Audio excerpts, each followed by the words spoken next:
Hey everyone, welcome to November. It's crazy, I know. We're weeks into the new NBA season, and it feels like there was never any off season, right? Now we have real stories, real stuff to talk about, and that includes still Ime Udoka, the story that won't go away, although it seems like maybe he is pretty soon. We'll get into it. Adam Kaufman, Evan Valenti, we're always here, and our special guest today, who I think the last time that he joined us, which was not that long ago, by the way, Ime Udoka was still the head coach of this team, and that is Gary Washburn of the Boston Globe, good friend of this program, good friend of CLNS, part of the A-List podcast as well. Gary, how are you, man? Good, guys. How's it going? Good.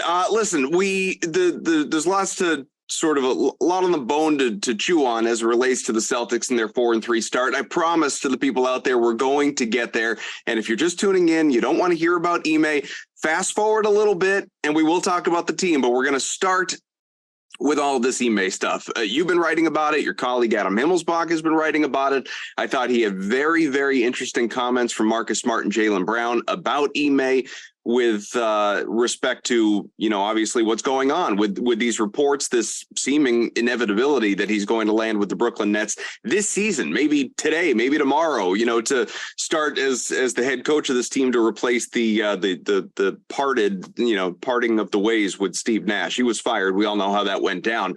And so Ime now is going to be taking over this team. Marcus saying, this sucks. I don't understand it. How do we, this guy led us to the finals last year. How are we letting him just go to a cheap competitor? He's good enough to be coaching there, but he can't coach us. We wish he was still here. Jaylen saying some facets of the same thing. And I get that, they love him. They respect him. He's, as I think one of them said, he's their brother. He's their friend. He's their, all of it. And they're happy for him on one hand and disappointed that he's gone on the other. But I hear or I read these comments and I think a little bit, Gary, that, they love Joe Mazzulla, the man, for sure. But do they love Joe Mazzulla, the head coach? Does Joe have total buy-in from his players, or is this sort of a cloud right here? I think it's just kind of a level of confusion at this point. Obviously, many of the players, and I don't know all, don't know what exactly happened. And the question is it up to Brad and Wick to pull these guys into a room and say, these are the violations that Udoka committed. This is why we did not want him back. This is why he was suspended. This is what happened. Are they owed that? And I think they are. But then there's also a level of, legal issues that go on here. Are the Celtics allowed to talk about anything? I'm sure during the negotiations with Coach Udoka, lawyers were involved, and I'm sure the Celtics were not allowed legally to reveal what was in that investigation and exactly what he did. They could describe it, but they couldn't detail it publicly. So I think you have legal issues here. And I also think, okay, let's say you say, okay, well, let's tell the players, but tell the players not to tell anybody. Like, are they not going to tell their agent? The worst nightmare, the worst case scenario is Shams or Woj having details, according to The Athletic, according to ESPN, or even according to the Globe, these are the details of what all was in the investigation. Because we've all been waiting for more detailed information on what happened and we haven't gotten it. It's been 5-6 weeks now. So I think the Celtics are just I think they're legally bound to not saying anything. And I don't know if they trust their players because these guys do have relationships with their agents. Mm-hmm. What if they tell their families? Sure. They not, do you bring them all into a room and then do pinky swears that you won't say anything to anybody? These guys are going to tell their girlfriend, they're going to tell their wife, nothing. So I think there's a level of we want them to know, but we can't have this information circulate publicly. It might ruin Udoka, and I'm sure Udoka's representatives during the negotiations when they were figuring out the suspension said, you can describe violations of team policy, relationship, whatever. No, you're not going any further than that. So that's why I think everyone else around is like, well, what do you really do besides have a relationship with a coworker? Who doesn't, everybody, a lot of people do that. But I think that there's more information that can be revealed and probably should be to the players. But I don't think the Celtics want to go down that legal road and get their asses sued off for revealing this information, because all it takes is someone, because remember, guys, you have NBA reporters involved, and now you've got TMZ, you've got all, because he was dating and has a son with a high profile actress. So you got all these people like clamoring for information. So I think the Celtics are just being very, very protective, but they're going to have to say or do something, because it's a concern 6 weeks later when those guys are still like, we don't know what happened. And so nothing has been told to them, or not, they don't have peace of mind. So yeah, I understand them being a little bit upset. I understand them being like, oh, wait a minute, you're not even going to ask for a draft pick? Like, obviously the Celtics want to be done with Ime Udoka. Like, I just, whatever it was, okay? And you hear rumors and you have people hitting you up and, oh, this is what I heard he was doing. But whatever it was, besides the inappropriate relationship or the relationship with the coworker, they don't want him back. And I think this says that. Do you think the players just, again, I'm going off of Marcus and Jalen's comments, do they genuinely believe that after all of this, he was going to be back? Or is this just something you say in an interview? Because I don't think any of the three of us ever thought Ime would be coaching this team again. No, I didn't think he would, unless unless it was like a really poor season. And I think they like Mazzulla. I mean, obviously he's got some things to work out in terms of his style. We can talk about that later. The refusal to call timeouts when we all can see that that's on the list. The play is they're getting, it's a concern. Teams are making, so a 6-0 run turns into a 14-0 run when he could have stopped it at 6-0. But I think they like the direction the franchise is in. They like the positivity. They believe that the players are buying in. And I just think to bring him back next year and be like, okay, he still has a lot of explain to do to the Brooklyn media if he's hired there. He's not going to Minnesota or Charlotte or Indiana. He's going to New York. They're going to ask.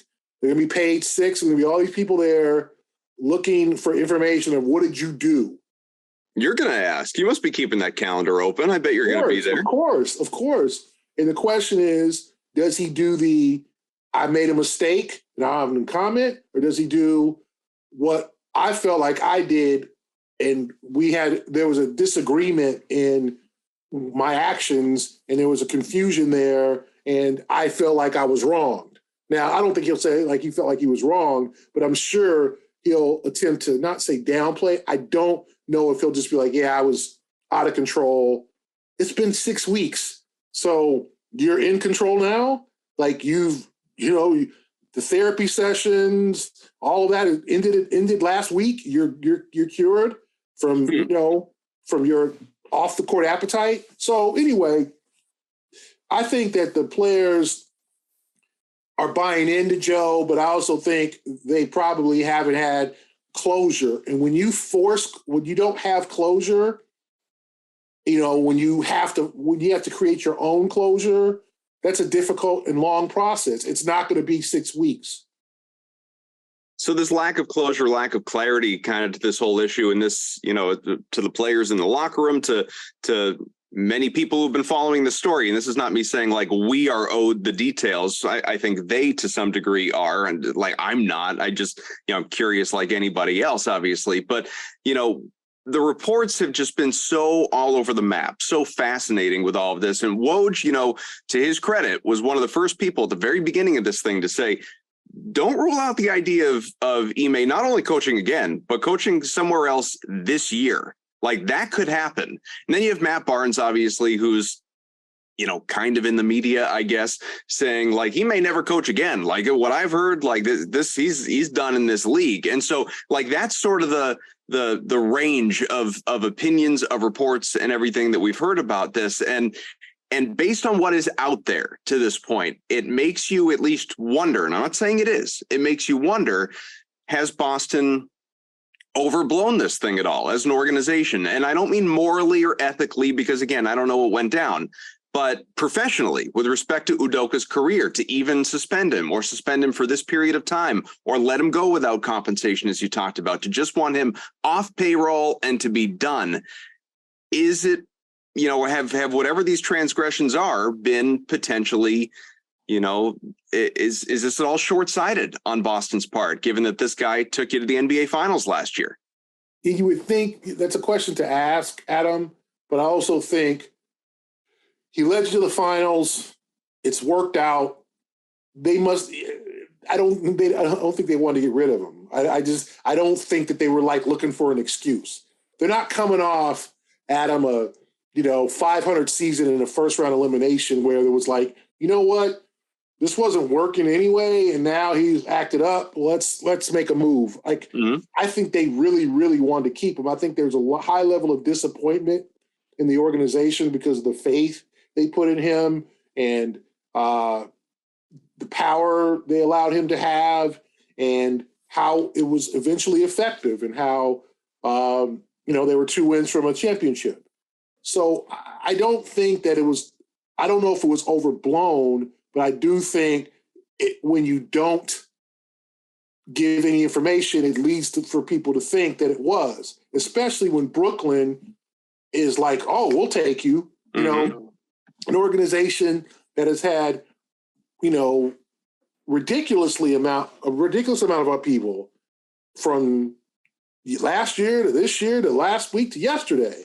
Like the Nets are a mess.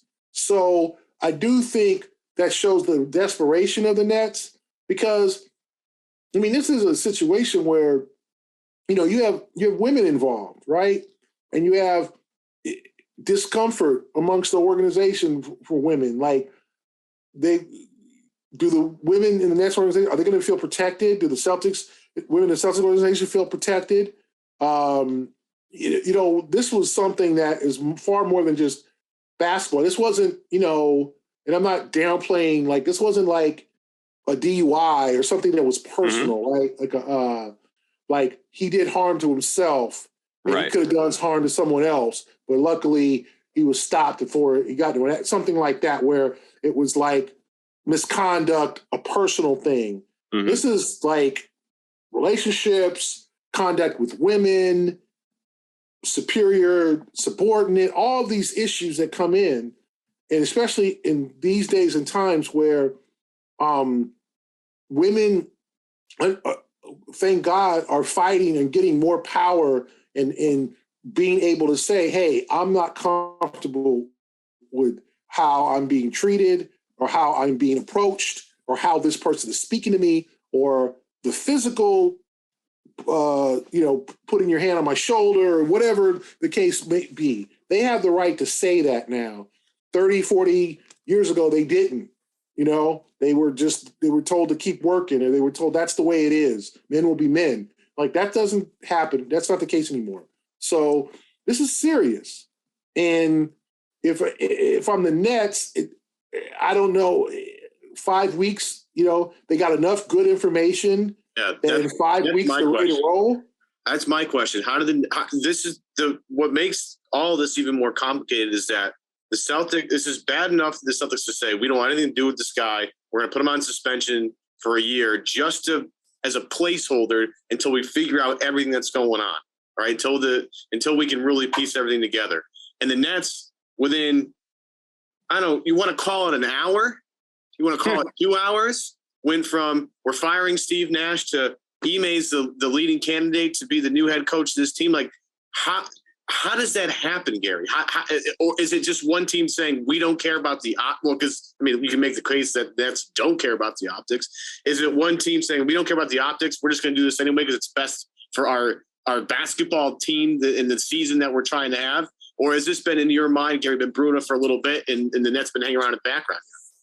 Yeah, I think they've tried to vet him, done information, probably talked to him on many occasions and asked him like, hey man, and I'm sure they're going to tell him, listen, Ime, you got one strike. Like, I'm sure he'll sign some type of personal conduct policy that he'll have to adhere to. But I also think it's a sign of a general manager, and Sean Marks is trying to save his job. Like, Sean Marks was supposed to be this wonderkind new GM that was going to get the Nets, he was going to push the Nets to the top, the San Antonio pedigree and all this. And remember, he does know Ime from those San Antonio days. Mm-hmm. So he was supposed to do that. And he starts off by signing Kyrie and Kevin Durant. And then it's just been a disaster. You give Steve Nash a job, who's never been a head coach. You pass up on Udoka. Like the things that he's trying to save his job. And I think that the Nets are desperate, as they have been for the past decade, for recognition. They're desperate to compete because it's still a Knicks town. Regardless of what the Knicks do, New York is still a Knicks town. Nobody cares about the Nets, like outside in New York, pretty much. As Brian Lewis from the New York Post reported, like 6,000 season ticket packages. That's it. Like, lowest, like the second lowest in the league. Like, the Nets are cool when they're winning, and it sounded like a cool idea to move into Brooklyn, but they've been a disaster in terms of making that Garnett Pierce trade and trying to use Pierce and Garnett to run with the Heat, and roll with the Heat in 13 and 14. That wasn't going to work. And then the rebuild, and they were, trying to, they got D'Angelo Russell, and they drafted well, and they were getting guys, and they were playing hard, and they went to the first round under Atkinson, and then Durant comes in and goes, no, you need to get rid of this guy, and they bring it's a mess, because they want star power, but the stars have controlled things, and the player empowerment has gone haywire. It's still the case. You wouldn't touch Kyrie Irving with a 10-foot pole for your franchise. Mm-hmm. And some teams probably wouldn't touch Durant, not because of his talent, but because he's just been so surly over the last few years. So I think there's a level of desperation, but I also think they might have gotten some clearance or gotten some reassurance that what happened in Boston was a one-off, something that won't happen again, and two, agreeing with Udoka, like, okay, Ime, like, you're going to not be able to have no relationships with anyone in the organization. Everything's on the up and up. We will have someone watching you. Like, it could be a lot of conditions here, like a guy when you sign to an extension or a contract where you've got all these like stipulations of how you can make your money. You got to play in a certain amount of games. You got to, make it all start. Like, there's probably a lot of hoops. Can't play Call of Duty, can't do that. Yeah, exactly. Wear a chastity belt. Yeah, you gotta be. I'm sure there's going to be a lot of conditions to this hire. But if he says he's ready to follow those things and says, hey, I made a mistake, but it's been 6 weeks. I mean, that's the thing. It's not been 6 months. It's been 6 weeks. Like, how has he improved himself? We don't know. What has he done? And therapy is usually not a month. Yeah, like, one of the biggest things, I don't know if I had an issue with it per se, but I sort of have an issue with the way some people attacked Joe Mazzulla for something he did when he was in college, right? There was a little bit of flack out there for the Celtics hiring Joe Mazzulla after he's had some troubles in his past when he was a college student. And to go from And Joe has done some things throughout the rest of his career to try and amend for that, and he's talked about that. I'm with you.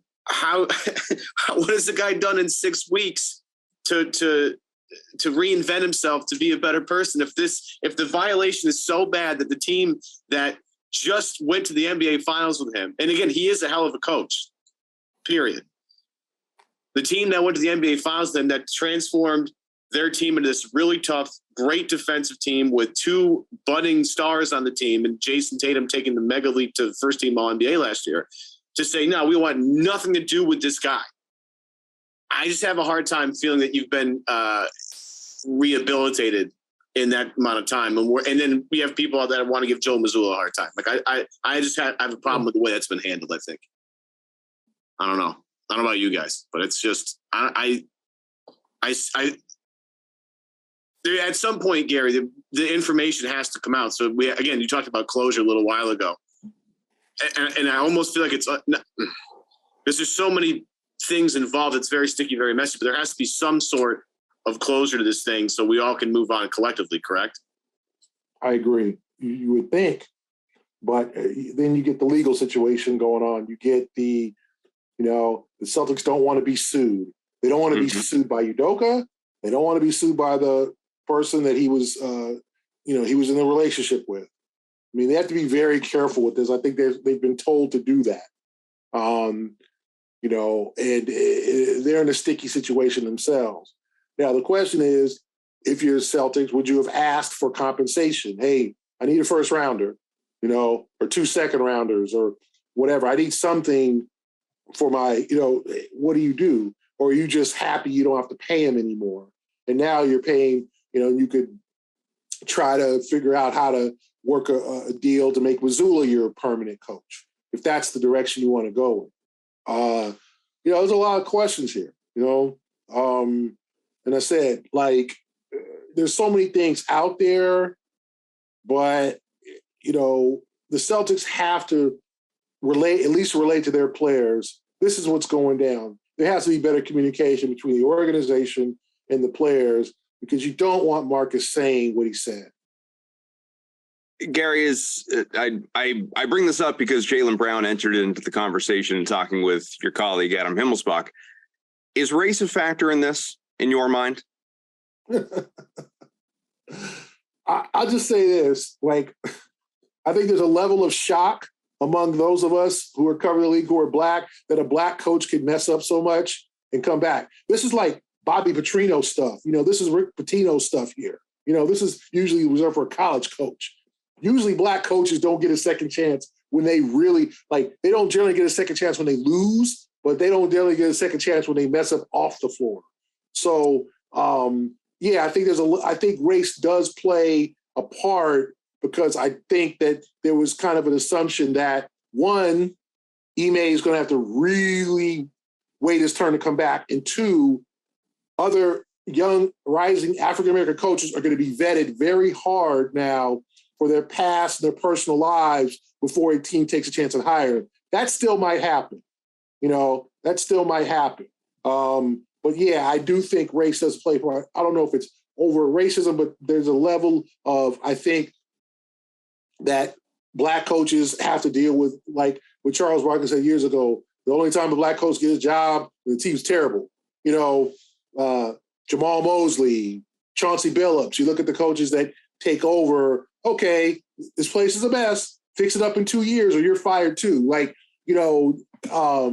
So I do think there's a level of kind of wow, it's interesting that Udoka did err, has made his mistakes public, and now 6 weeks later he's a coach, where in other professional sports, Eric Bieniemy, still can't get a head coaching job with the Kansas City, or Byron Leftwich.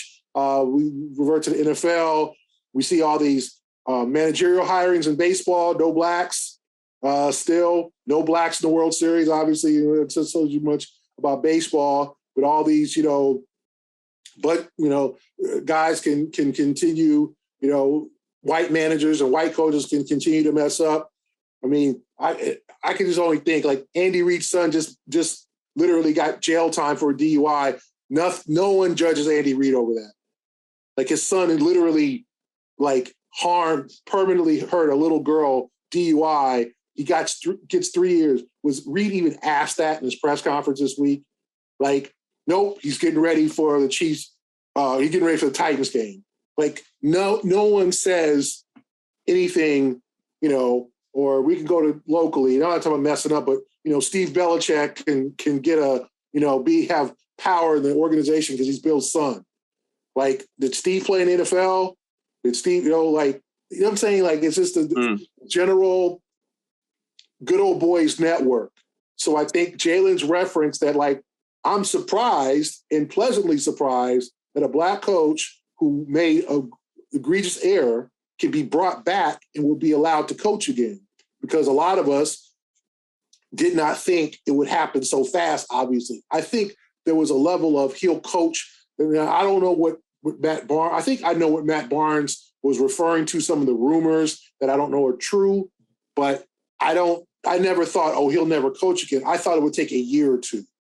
But I do think race does play a factor because historically there seems to be more of a harsher scale on black coaches throughout sports than there are white coaches.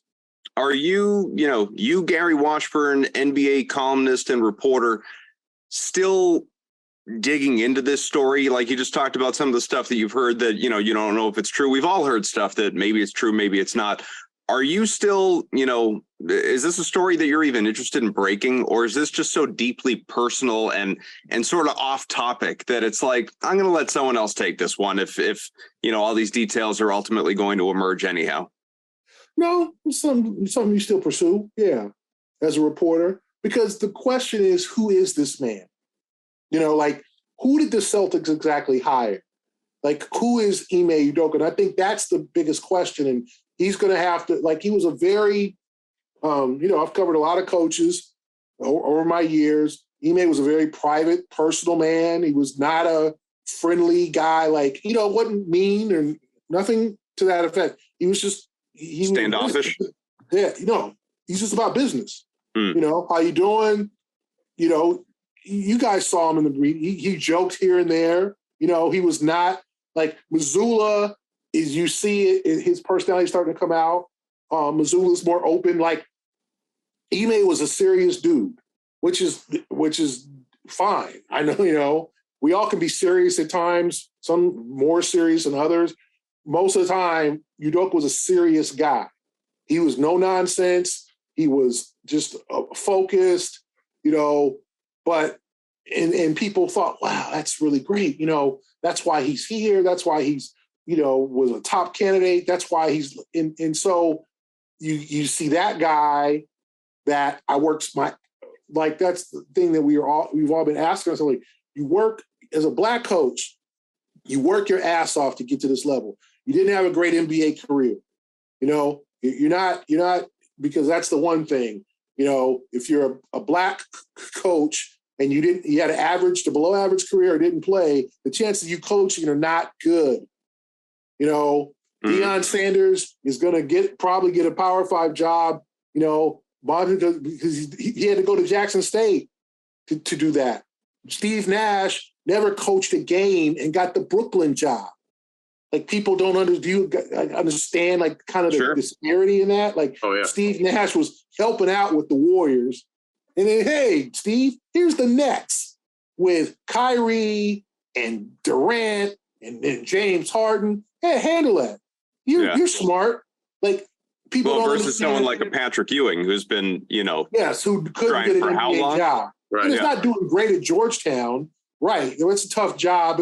Georgetown now is not what Georgetown was in the 80s or the early 90s or whatever, but it's a tough job. But yeah, he's not doing great. But the thing is that you look at Ime, he worked his ass off to become from a journeyman player, first generation American, is Nigerian father, gets this job and then loses his mind off the floor. Does some stuff that not even guys who and I said this before, we all know he's not we can go to the Red Sox and see what Francona was in the streets. We all know Francona was hanging out at bars and stuff, not crazy, but people know where Francona was going. We all saw Francona out when he was managing the Sox. We all knew what John Farrell did. This is not anything new, but the person you were with, like this, he kind of lost his mind. And people are like, how the hell would you work so hard? Okay, and you're not getting hired by Charlotte. You're not Jamal Mosley in Orlando. Hey, Jamal, we got a bunch of freaking lottery picks, including Mo Bamba, Jonathan Isaac, and Markelle Fultz.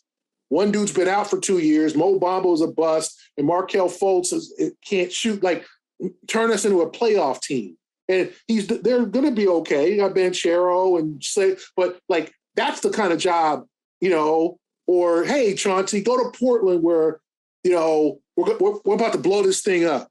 And now Portland's playing better. Like, he got a prime job, and then you blow it off like this. So going back to your question about, like, who is this man? What is he about? What makes him tick? Because obviously it's not just basketball. And so that's the mystery, I think, that with Ime Udoka, and that's what he's going to have to change, I think, in Brooklyn. He cannot be that, like, I just keep it business private. I don't talk about my personal life. I don't that was cool when you were in Boston and people thought that you were just like all about hoop. People know now you're not all about basketball. You got, you got another side to you. And so I think, that the story of who this man is, what the Celtics hired, where this come from is definitely an interesting story. And I said, he's a private man. He's a man, he's not a good guy. I have one issue with Coach Udoka covering him at all. It was just, you knew he was a serious dude. Doc can make you feel like $1 million. Doc, hey, my man. Hey, you see Doc, you still feel good. You see Doc now, and hey, how you doing? He makes you feel twice as good as you did before. That's Doc. Doc's a talker. Doc's a good guy. Doc's, he's a media darling, Doc. Yeah, he sometimes he might stretch the truth, or sometimes he might, BS you a little bit. But that was Doc. Brad was dead serious. Brad lived up to everything that he was. Family man, serious about basketball. There was nothing, about Brad that he didn't. This is who I am, and that's who he is, right? Mm-hmm. I'm dead serious. No, I don't have this like bubbly personality. I'm about my family. My wife's my agent. I'm here to help the Celtics win, and that's what you're going to get out of me. And there's some playful sides. He'll joke here and there, but Brad was all about nothing different than what he portrayed publicly. Ime, it's different. So I think people are going to be like, well, who the hell is this guy? I'm sure people who know him are like, man, I didn't know this was going down. Like, and you got other coaches who are like, man, how do you don't blow it like this? You know where you are? You're in Boston. Mm-hmm. You're coaching the Celtics, a landmark, benchmark franchise. The Lakers, the Celtics, if you want to say the Knicks, okay. The Bulls or whatever. Like there's a handful of franchises that are, storied. And this is what you do when you you lose your mind. So I do think there's a mystery there. And he's going to have to open up. Things are going to have to change. Like this is the New York media. So, he's got page 6 on his tail now. Yes. Nick Friedell's going to be there. Whatever he does in Brooklyn, whatever he does, like, don't go out. Like, he's going to have to change. And will he admit, hey, I got to change. No more nightlife. No more, I'm about, like, I don't know. Like, that's a good question. Does he think he needs to change? Does he think, guys, that he just made a mistake in judgment of who he decided to have a relationship with, but the Celtics overreacted? Like, is that what he's telling the Nets? The Celtics just lost their minds. Like, I wasn't really at fault. Like, we were fine until they found out, and then they went crazy. Like, is that what he's telling I'm you? in an open relationship. Nia didn't care. Yes, I'm single because I knew that during the season. Like everybody wants to put him in. He's not married to Nia Long, and we found out during the season that they weren't in a relationship. We found that out. It's nothing for me to write. I'm going to put, in my Celtics notes, I'm going to reveal Udoka's relationship status. It's none of my business. It doesn't affect his job, right? Well, we thought it didn't, but so that's not that. We heard that, and I heard that during the year. Why doesn't he come to more games? Like, I don't think they're together. I think they co-parent, or it's one of those. It's complicated, which is fine. Right. Coach can have that. I mean, there's been coaches with completely other families. So there's been coaches who've had the wife and the mistress. Like this is nothing new. But what I also think is that you're gonna have to open yourself up here. And does he feel like he needs to? All these questions will be answered, I'm sure, in coming weeks if he gets his job. I only have one more on Ime, but in transitioning it to basketball, you talked about it. Like, you got a surly, moody Kevin Durant. You have Kyrie Irving, who, his interest level is always in question. He may or may not be an anti-Semite. And now you have this distraction, obviously, with Ime Udoka. Is he good enough, a good enough head coach based on what we saw last year? It's the 1 year sample. Is he a good enough head coach that he can even come in and solve, the Nets' woes anyhow to put them where everyone feels they belong in the Eastern Conference? No, because I don't think they have the personnel. They can outscore you, but they got to stop somebody. And so I don't know if he's going to bring the best out of Ben Simmons. I don't know what happens there. They just don't have enough personnel. And then we'll see what happens when they get TJ Warren back, if that ever happens, and Seth Curry is still hurt. Joe Harris is coming off a year off. Like, they got a lot of question marks, but they could be a playoff team and they could maybe get to the second round, but I don't see that resurrection because he doesn't have the athletes. And I'll say this about Kyrie Irving. I don't think Kyrie looked at the movie that he retweeted. Okay. I think that movie, and I haven't seen it, but reading because it's on Amazon Prime. Didn't he say he did watch it? I don't think it. First of all, Adam, the movie is 220 minutes. Like, that's like 3 hours. Yeah, that's nobody's got time watching that. It is a chore. Okay. It's The Irishman, but less interesting. Yes, it is. It is like binge watching. So, it is a long movie. And secondly, I think that what people don't understand, and maybe this is just the lack of, I don't want to say compassion, of understanding. It sounds like, coming from what I've learned, that Kyrie has embraced Black nationalism. Okay, he has embraced the Muslim religion. He has become more leaning toward Black nationalism. This movie was supposed to kind of show that the Black man, the Black person, was the original person on Earth. Now, I don't know how, I've read some of the lines that were quoted Hitler bad, terrible. Okay. So I can't speak for how anti-Semitic it is, although the Hitler thing just, that's not just great. Yeah, that's a slam dunk right there. That's anti-Semitic. But instead of just saying, listen, I just want you guys to take a different point of view on who is the original man on Earth. Because knowing some people who are Black nationalists, being familiar, not familiar personally, but having family members or having friends, there's Asiatic Black men. There are people that think that we're Asiatic. There's people that think that Blacks are Jews. There's a lot of beliefs, okay? And obviously, as you guys know, there's a lot of different religions who believe the origin of the Earth is different than, there's the evolution people. There's people that don't believe that dinosaurs ever, like, there's all types of beliefs, okay? You can call people crazy. You can call them misinformed or whatever. If you just are saying you just want people to get a different point of view, then just say that, as opposed to getting defensive. And that's where I think Kyrie probably erred.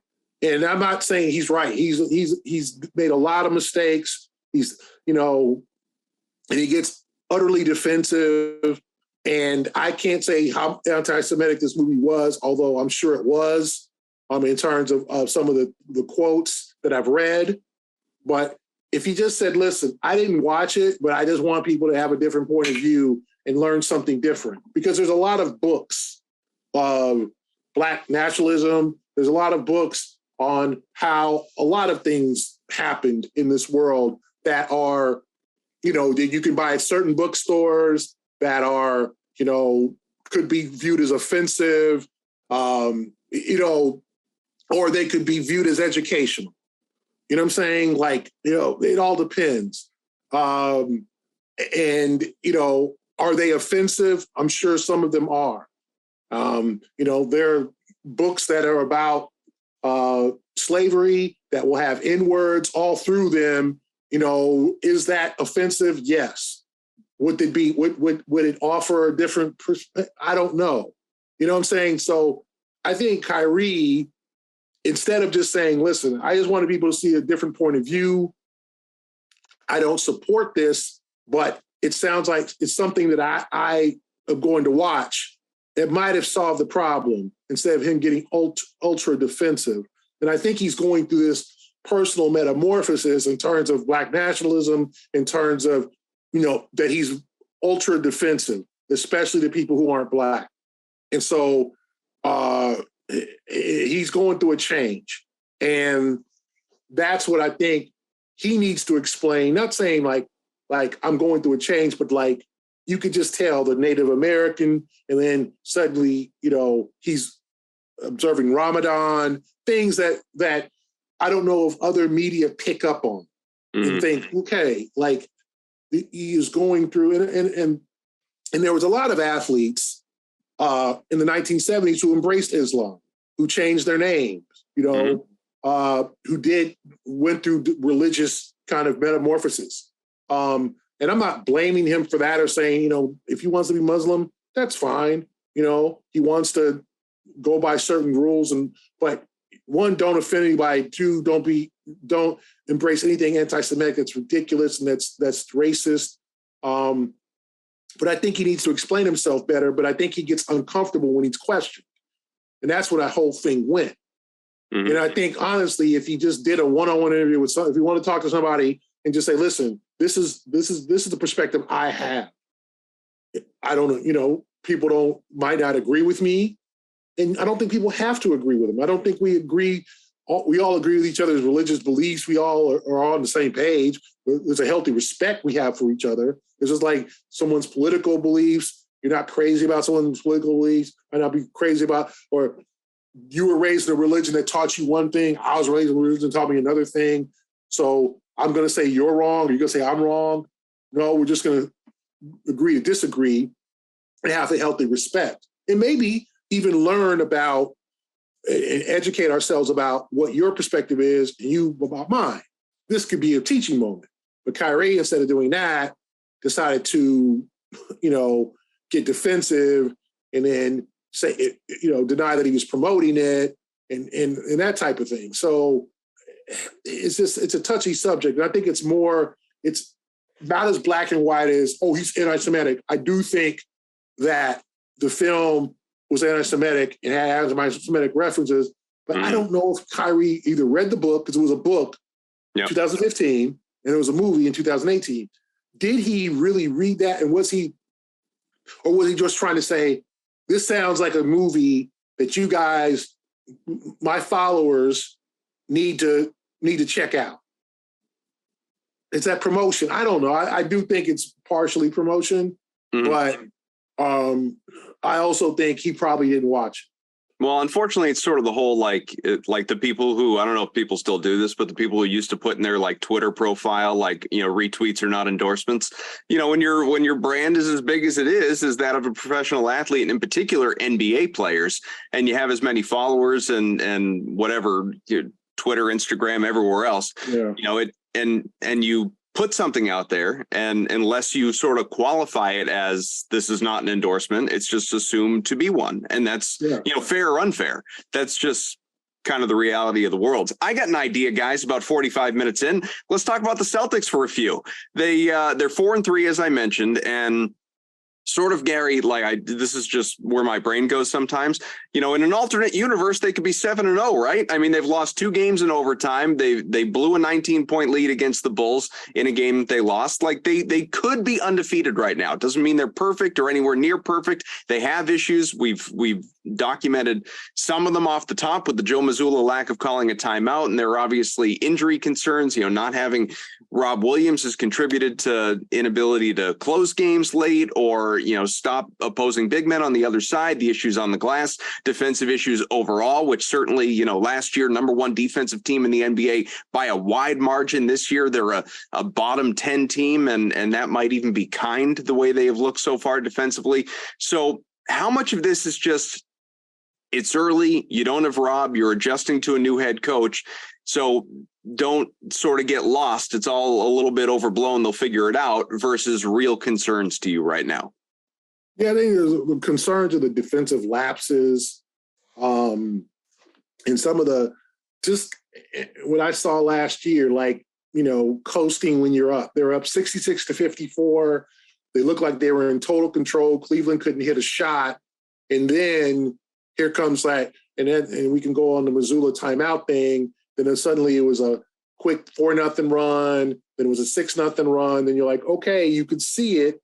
They've cut the lead in half. It's 66-60. You still have control. And then what happens? They score. They get within. They tie it, and then Mazzulla calls a timeout. I think it was a 10-0 or 12-0 run. And then suddenly Cleveland's back in it, and they never gain control of the game again. I think that the defensive lapses are a concern. Two, what the hell were they doing with Garland in the first quarter? They just let him get real comfortable. It was his first game in 2 weeks, and they just let him get really comfortable. And then what happens? He drops 14 points in the first quarter, 17, and then finished with 29. He didn't dominate throughout the game, but you just got him comfortable. You fell behind by 11, then you had to claw back. And then Mitchell took over when it counted. I think they've played a team right now in Cleveland that's felt good. So 2 overtime losses. I'm not going to be like, oh, they're a mess right now. They easily, if that foul is called on Tatum's dunk, they might win that game. If they make a couple of plays in last week, if Tatum hits that shot or Jalen hits that shot, we're at the buzzer, we're talking different. The Chicago game, I felt like the bench let them down. And I just think that the bench has got to improve. Brogdon was really bad in the second half. He couldn't, turnovers, missed layups. He had a couple of shots after that. But I just think altogether, they're just still trying to figure it out. And the defense has got to improve. And then Mazzulla's got to review, when the hell do I call a timeout? Because that's the second or third or fourth time that's happened. It happened in Chicago. It happened against Washington when they cut a 51-27 lead to 11 by halftime. 51-27, you jump on them. You try to extend it to 30. You put them away. You do not let, you make sure we don't lose this sizable lead. And I thought they had Cleveland down 66-54. Then Cleveland started getting the ball in the paint. And then here comes Mobley. They were 66-60. And I thought, perfect time to call a timeout. You see the tide is turning, but let them play through it. And it's just the Celtics aren't good at that. Maybe other teams are good at playing through it. The Celtics aren't one of those teams. They let runs be runs. So I think that it's some reason for concern. But, but the schedule doesn't get easier. Chicago, then the Knicks, then Memphis. then they got a couple with Detroit and whatever, and then Denver comes in. So they got some challenges, but I think they're okay. But I think that they got definitely some improvements to make. Yeah, I feel way better now than I did last year, obviously, considering last year they went 2-5 to start the year. And I thought the defensive lapses last year were even worse. Last year, it felt like just a lot of miscommunications and guys getting beat backdoor and guys getting open looks at the rim. It was like really frustrating. Some of the defensive struggles have come, because some teams are hot. Like, I go back to that Chicago game. DeRozan hit a bunch of really pull up, tough twos, like with guys contested in his face. And that's DeMar DeRozan's game. He just hits tough shots like that. Like, you're just gonna have to tip your cap sometimes. They've done a good job, protecting the rim for the most part. They've done a good job, forcing teams to take shots that they want them to take. Part of that is, some teams make shots, but some of that is, they don't communicate all the time. But I do feel better about just the overall general direction of where this team is headed. Tatum looks focused, for the most part, right? Jaylen Brown looks focused.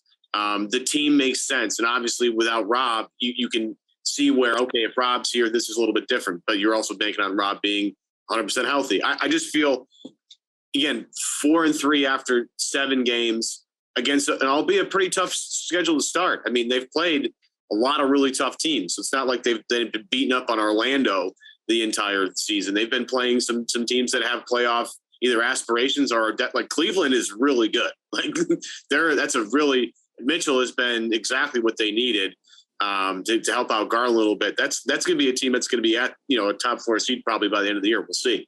But, I think Boston learning a new, going through another first year head coach with this team, it's going to take its time.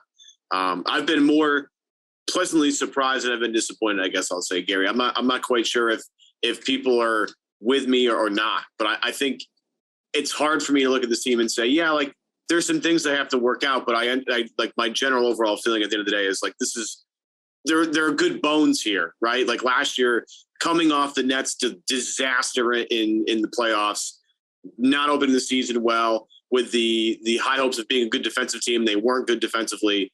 Like at least this team, for the most part, like their offense is really good.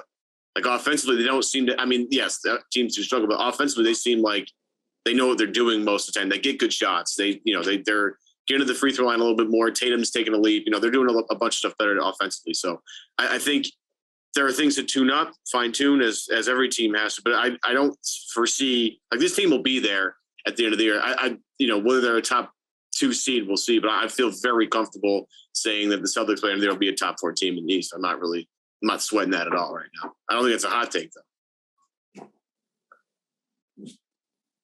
Yeah, I'm with you. I think they'll be fine. I think they're a good team. I think what's interesting, Gary, about the Cavs though is so this is a team that coming into this year, I think that like people around the NBA can just sort of hear Cleveland Cavaliers and you think like post LeBron Cleveland, like sort of a dumpster fire. There's no talent there. And, they're not a team you got to take seriously. And then obviously you look at their roster and you think about what they did in surprising a lot of people last year. And all of a sudden you start to hear they might be one guy away. And they're more than plucky up and comers in the Eastern Conference. And then they get Donovan Mitchell, as Evan outlined. He's just been a revelation for them since coming over, from Utah. And now you watch these 2 games, 2 overtime wins in which he has exploded in both against the team that last year was the class of the Eastern Conference, at least throughout the playoffs anyway. Say what you will about the regular season, but in the playoffs, this was the team representing the East, the Boston Celtics, and the Cavs have now beaten them twice in a couple of narrow games.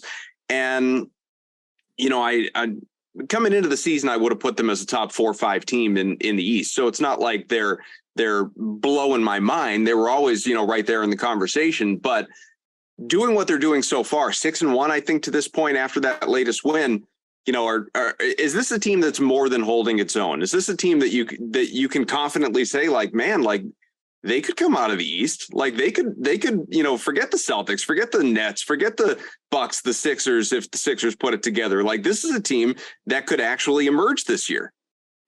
Yeah, I think they have a chance.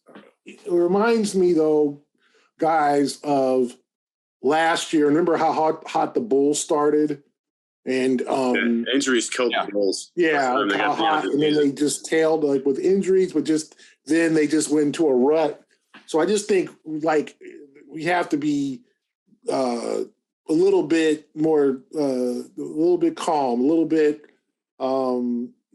patient on whether the Cavs are continuing, because obviously we're 7 games into the season. I like what the Cavs bring to the table. I'm not crazy about their bench, but I think they have good role guys. I mean, I do like, Love's playing, Dean Wade. I thought about a couple of plays, but you have 3 or 2.5 scores. LeVert, I think, is a little inconsistent, although obviously if you play the Celtics every night, he'd be an all-star. But and then I think the Mobley-Allen combination is lethal in terms of defensively or whatever. So they're a good young team, but it's all about maintaining that through a whole regular season. Right now they're hot. And I said before, like, I think the Celtics defensively, like, you just can't give up. You can't let Garland get so comfortable so quickly. I just thought that changed. That was the tone of the game that changed everything, that put him behind. And then once Garland cooled off, then Mitchell got hot. And that, and I just think they have to look at some of the mistakes they made. Marcus Smart taking that 17-footer continues to, I feel contact. I'm going to get the shot up. I don't know when the last time he's gotten that call late in overtime where he just fired up, just wasting possessions. It says sometimes ill-advised 3-pointers, just because you're open, you don't have to fire it up. Make the extra pass. There's things that I feel like they could have very easily won that game and probably should have won that game. I think they were up, 96-92, and then allow like a 7-0 run or whatever. And it was just like that, the ruts that they get offensively, the turnovers. But the Cavaliers, I think, are good. I think they're they're only going to get better, but you also have to maintain it throughout a long regular season, right? Let's see, would Cleveland go, what happens when they go out west? What happens when they face, the tougher opponents? Can they win consistently on the road without, so but I think Cleveland now, to me, is replaced pretty much like Brooklyn and maybe even Philadelphia as like a top 3, because you put Milwaukee. If you want to include the Celtics in there, you can. We'll see what happens like with Atlanta and other teams, but I think Cleveland definitely top 3 right now. Gary, last thing I have for you before we let you go, we got to talk a little bit about the Celtics beat, whatever we call this thing, Fantasy Hoops League. Your bragging Dragons, my man. They're 0-2. You're getting creamed by Sean Devaney so far this week. A lot of week left, but man, look at my roster, man. Hold on here. No, but listen, and pull up your roster. That's fine. But this is the problem here. No, okay, I'll tell you the problem. You can point to injuries, but I'll tell you the problem. If you just set your lineup on a daily basis, man, yeah, that's what I mean. You 1-1 week 1, so you'd be 1-1. And if you use your IR spots, put guys on injured reserve and pick up a free, like you might be undefeated right now. Look, I got who is it here? Kawhi hasn't played in a week now. Put him on IR. Pick a guy up. Yeah, like I'm in trouble here. Well, my problem is I got a bunch of guys that are day to day. So what am I supposed to do when Joel Embiid is day to day? Am I not supposed to put Joel Embiid in my starting lineup? It's like Zion missed a week. Yeah. John Morant had missed like 2 games, both games in Utah with like a, sickness. Like I'm just. I feel Garrett. By the way, I've Ben Simmons. I'm 0-2. I'm 0-2. Look for a trade. Get rid of Simmons. It's all. So yeah, I'll try to make some. I'll try to make some improvements. That's right. We just need you to set that lineup, if nothing else. That's right. Yeah, I got used to the daily grind. That's right.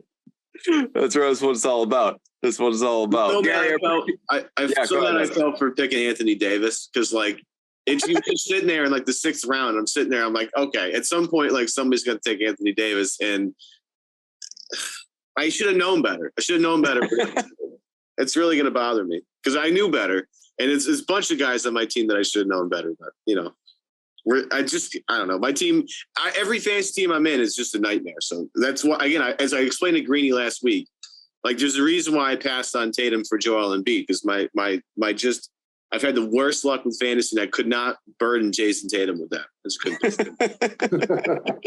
It was out of respect for the greater good with the Boston Celtics. And Embiid's like in and out of the lineup right now, so perfect for me, We're all day to day, aren't we? Next time Gary comes on with us, he's going to be riding like a 3-game winning streak. He's going to be riding hot, man. We'll see. All right. Well, we look forward to. I actually am in a deranged, twisted way. Very much looking forward to Ime Udoka coaching the Brooklyn Nets, and in particular that introductory press conference. And I will be watching when it is televised locally, and you are in the crowd asking questions. All the ones that we discussed here on this show, I look forward to those being, well, asked anyway. I don't know if they'll be answered, but they'll be asked. And, we'll see what direction everything goes. And hopefully the Celtics can put a little run together here too. But Gary, thanks for hopping on as always, man. Thanks a lot, guys. Appreciate it. All right, Gary Washburn, Evan Valenti. I'm Adam Kaufman. This has been Celtics Beat. Here's to more wins and more actual Celtics talk next show around. We'll see you.